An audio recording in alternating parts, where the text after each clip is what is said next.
Okay, Judy, we are talking about playing these blues riffs we've been learning on the second string root. And just the reason is because we're using the same relationships of having the root and being able to play above and below it. But I want you to play something that sounds more like a higher melody, really. So everything's going to be based on the second string root, and we're going to use D. So the third fret of the second string D right there. And using that right now, I want you to remember that if we're playing in the key of D, then the 1 chord will be D, the 4 chord will be G. So we need to find G on that second string. Now the trick is, I can just tell you it's the 8th fret, right? But the other way to think of it is, if we are on D, and we move up a whole step to E, half step to F, and then another whole step to G, that's how you can find it, okay? Eventually you'll just think D, G, and just be able to find it whenever you want. Okay, if you know that G is there on the 8th fret, we know that A is the 5 chord, and that's going to be up a whole step from the G on the 10th fret. Okay, now here's what I want you to really see. The open string here is B, and if we know that the double dot is an octave B, we should be able to find A whenever we want, because it's a whole step behind B.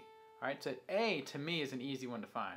Whenever we need to go from the D to the A, we just need to think, okay, I know where B is, back up 2 frets, and there's your A. If you know where A is, then back up 2 frets, you know where G is too. So you need to think of it in a couple different ways. Ideally, you just get to the point where you just know it like anything else you know on the 6th and 5th string right now. You just know where G and A are on the second string. But I understand that may be a hard thing for a while.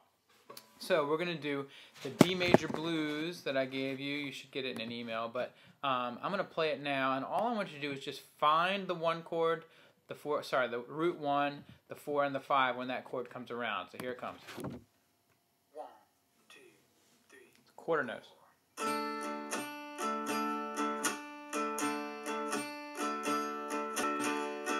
Now you're going to play G.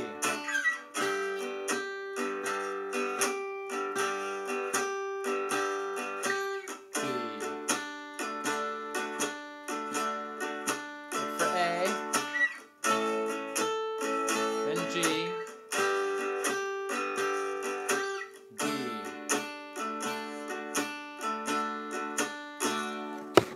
Cool, now the recording actually goes longer than that.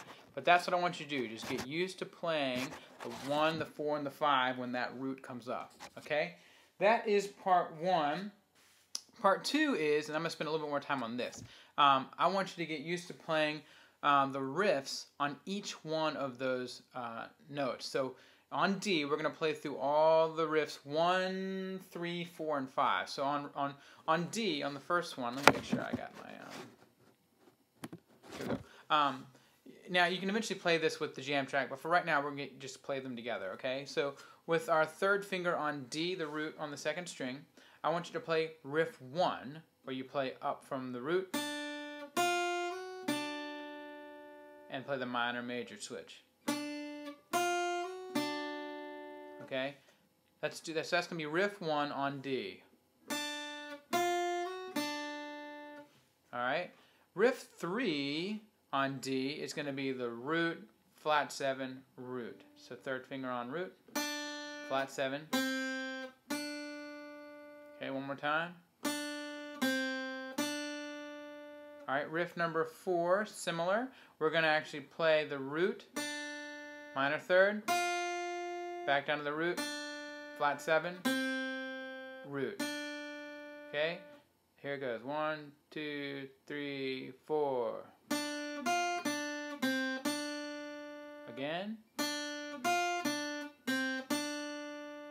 Alright, riff number 5, similar. Root, up a minor third, back down to the root, and walk down from the major 7 to the minor 7. 2, 3, 4. These might be a little fast. 1 and 2 and 3, 4. That is riff 5 on the D. Let's go to the 4 chord. Find your G. Alright, you're going to play riff 1. 1, 2, 3, 4. Again, 1, 2, 3, 4. Alright, you would just do that over and over and over again. That's riff 1 on the note G, the 4 chord. Let's go to riff number 3, and that's just going to be the root, flat 7, root on the note G on the 2nd string. Here it comes again. 2, 3, 4, root, flat 7, root. Okay? G, flat 7, G. That's riff number 3. Riff number 4, same thing. Keep your 3rd finger on G, and you're going to play up a minor 3rd. Sorry, you play the root first. Up a minor 3rd, back down to the root, flat 7, back down to the root. 1 and 2 and 3, 4. Okay, again. Okay, and then riff number 5, you have your 3rd finger on G still.